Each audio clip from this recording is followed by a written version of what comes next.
Hello everybody in Facebook Live land. Lindsay Price here, resident playwright for Theatre Folk Plays, Theatre Folk Resources, Theatre Folk, all the good fun stuff. How's your summer going? It is coming around to the end of July, and the frightening thing that always seems to shock me at this time of year of how many of you need to go back to school like next week. We were just doing a professional learning community last night with our Drama Teacher Academy, and one of our panelists, he starts on Monday. He starts August 1st. I find that sad. Here in Ontario, we are day after Labor Day, go back to schoolers. So it always shocks me when I hear that people have to go back at the beginning of August. It's like there's still a month of summer. There's a month of summer. Although I suppose if you end at the end of when you can see yourself, your hair, the hair. If you get off at the end of May, then I suppose it's okay. But guys, those of you who have to go back to school. So what I'm talking about today, as always, we're doing these regularly, where I'm just going to jump on and talk to myself.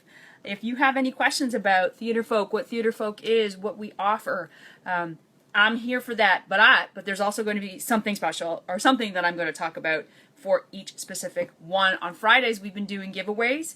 We gave away a poster for your classroom. 2 weeks ago, we gave away a certificate for drama teachers on Friday when we were recording a course for the Drama Teacher Academy. And this Friday, well, I guess you'll have to come back and see what we're giving away on Friday, or what we're setting up to give away. It's kind of a setup for a giveaway.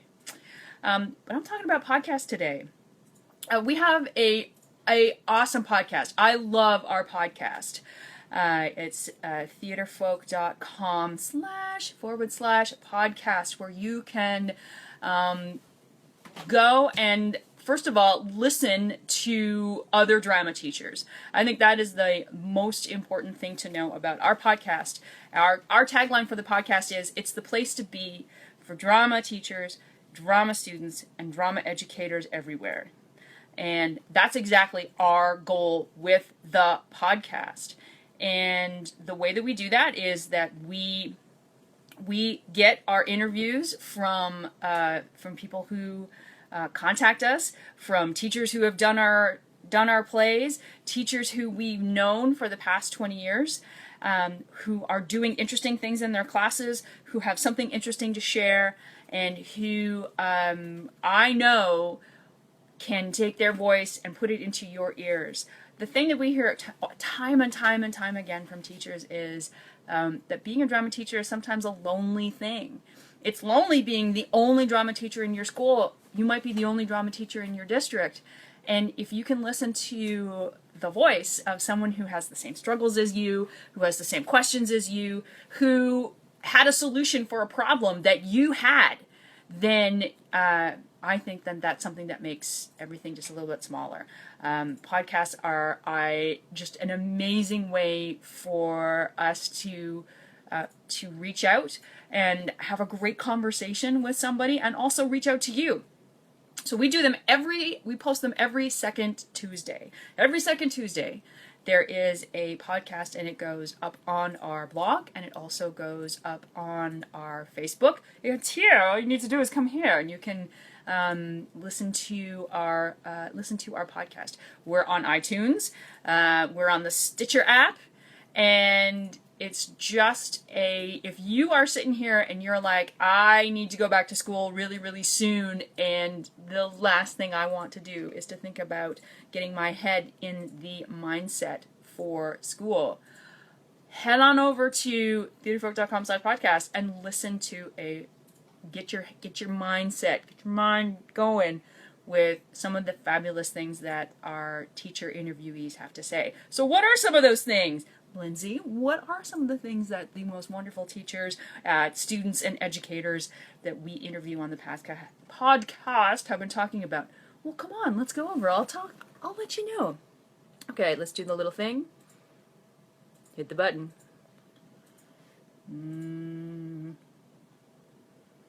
Technology. Hi, Craig. Hey, you got it. Craig is our extraordinary. He's our thumb. I have the magic thumb. He has the magic thumb. Okay, so this podcast is one of the favorite ones that I have done in a while. Krista Vogt is a fabulous teacher out of Virginia, and she had a problem this year. Not a problem. She had a challenge. She had a challenge in that she had a group of students, as all of you do, that this happens every once in a while. You get a class, and they're just not engaging with your curriculum. They're not engaging. So, and she tried every trick in the book. One night, she was driving home and heard a podcast herself on spoken word poetry. She didn't know anything about it. She's like, okay, this is the thing I'm throwing myself into over the Christmas holidays. She did. She took it into her class. She was right up front and said, this is not something I know about, but this is something that I think that you guys are going to connect to. And it was her most successful unit in that year.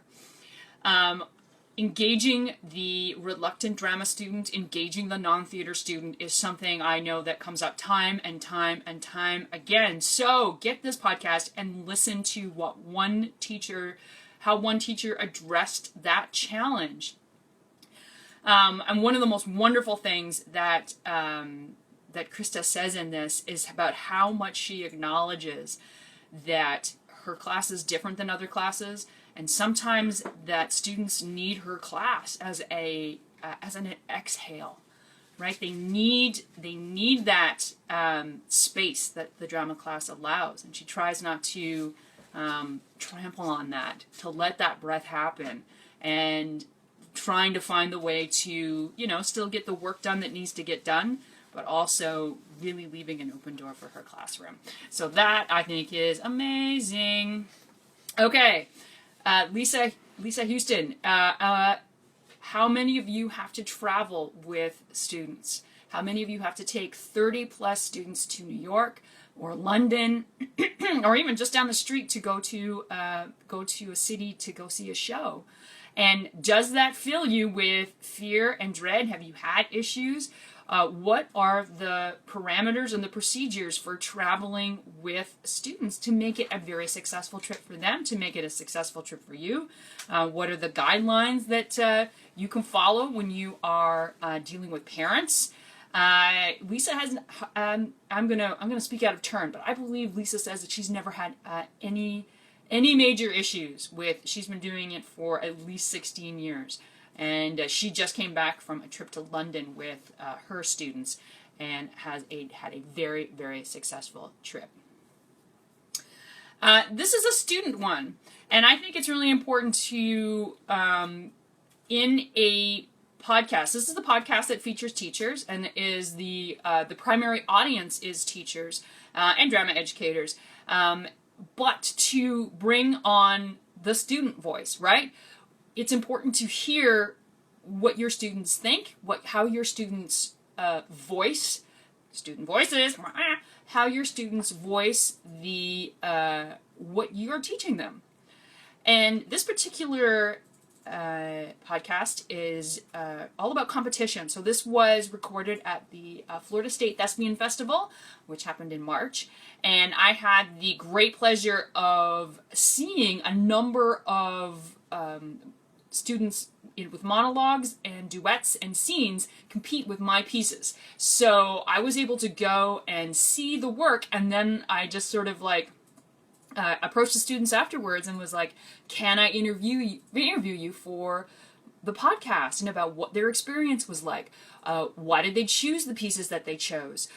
What is their advice for stage fright, particularly with competition? Like, there is a massive amount of nerves that can happen in a competition, because basically you just go up in front of a table. There are 3 judges who sit at the table. Your timer says go, and then they start writing, the judges.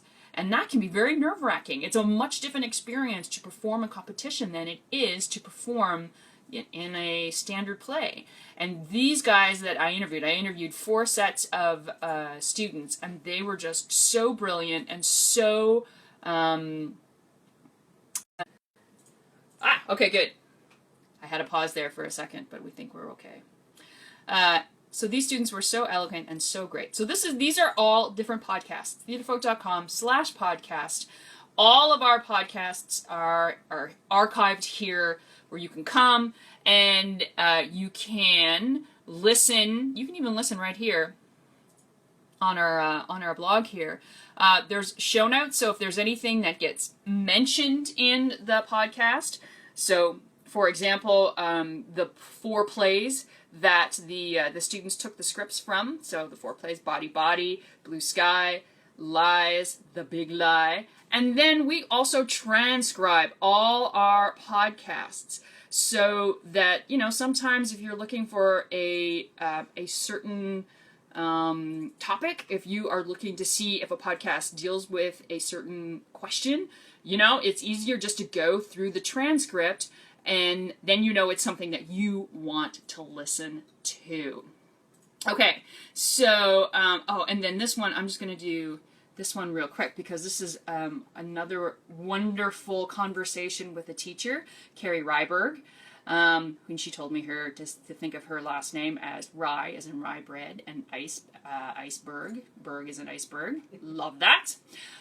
So she directed my play Emotional Baggage. She was going into a new school. She didn't know the students. She knew she needed a piece that was, she didn't know the level of the students, and she wanted something that was going to create community. That was her focus. So she took my play Emotional Baggage, which doesn't have any dialogue, so she didn't have to worry about that. All she had was creating the community through physical action. And so she actually took her cue from a group called Frantic Assembly, who does very amazing physical work. And she took their exercises and used their exercises with her students to create this physical action piece. And I love having conversations with people who solve interesting problems or solve interesting challenges, because it's not a problem, it's just a interesting way of looking at it, and it's a great way for you to listen to see how somebody does something and think, how can I use that? How can I do that? How can I bring that into my program? Okay. All right, as we finish it. All these are in the description. And the list for all of these are in the description. Thank you, Craig, for making sure I say the things that I'm supposed to say as I ramble on. So I wanted to end because the thing that we are going to be using this Facebook Live for is to let you get to know some of our scripts, particularly our new scripts.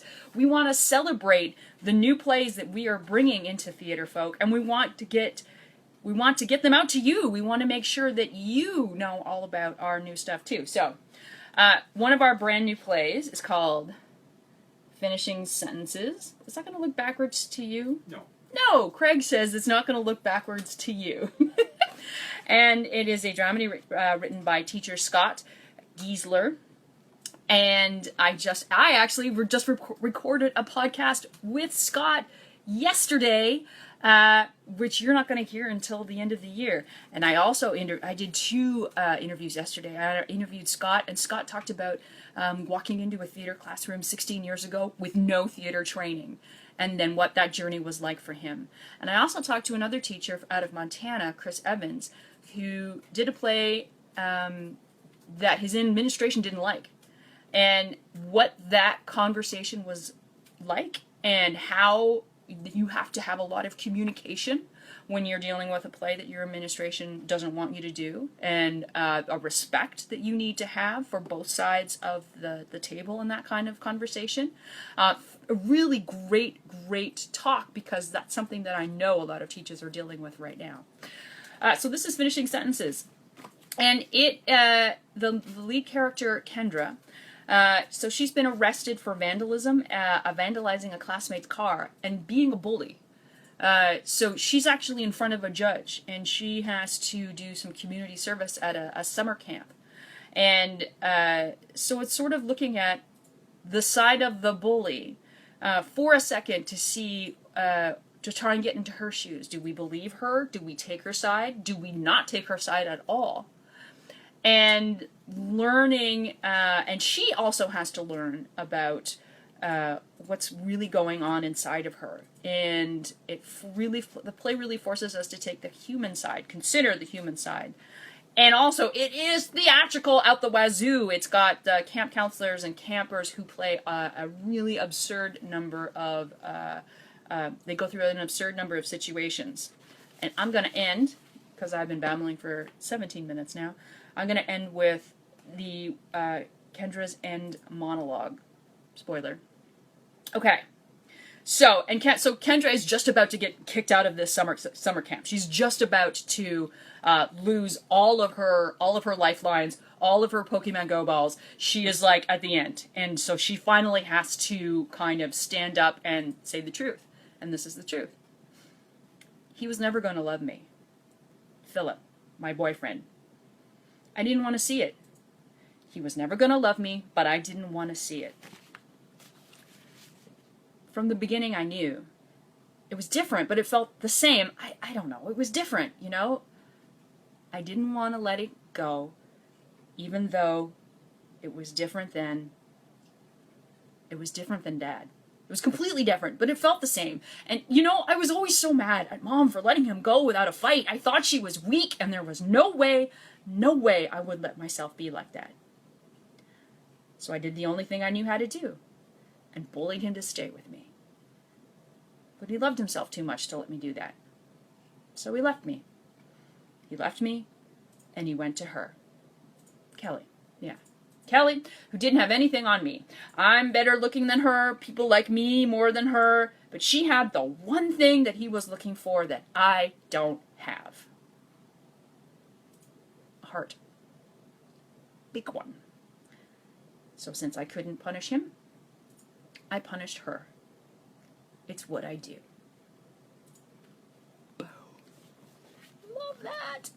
Love that. Yes, and then Emotional Baggage. This is the play that Carrie Ryberg did, and where I talked about that it had absolutely no words, no dialogue, all action.